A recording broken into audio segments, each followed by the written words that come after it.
Aman adamlar dönmen mi yoldan? Musulman kardeşler dönmen mi yoldan? Köpüleğin girdişi geçtir yarınlayı.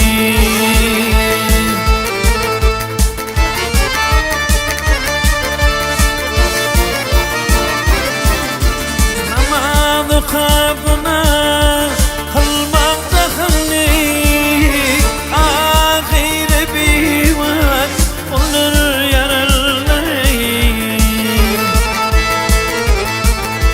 Namazı kabına kılmak dahillik, ahire bir var olur yararlayı.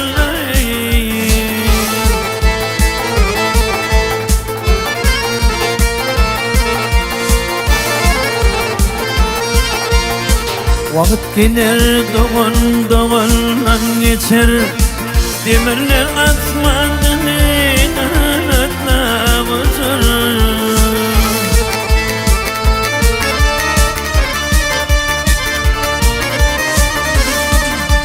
Demirler oturup asına biçeri, yine demir tam denek olur yararlayı.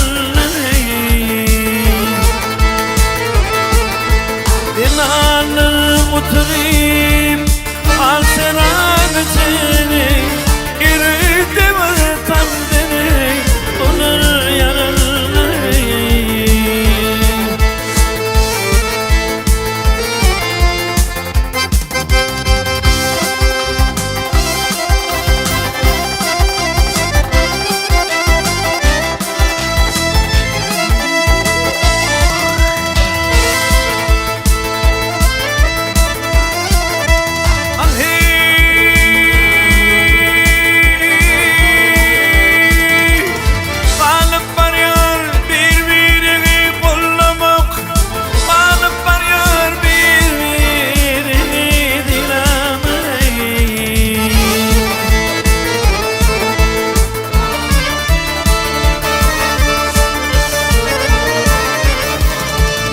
Haklanmanın bölüneni yollamanı, pamuk götürmekle kanar yarınlayı.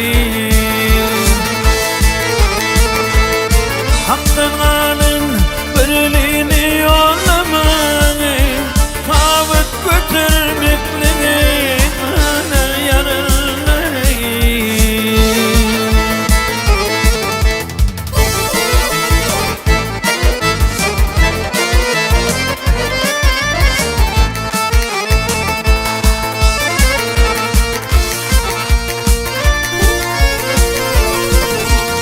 Mantımını kanat tülledin, büyük tutmamıl bizimle.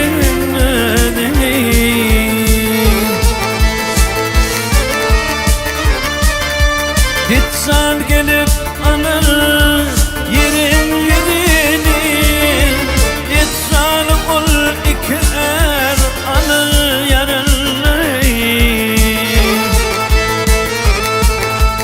Gitsen gelip anır yerin yerini, gitsen ol iki er anır yarınlayı. Pavut götürmekle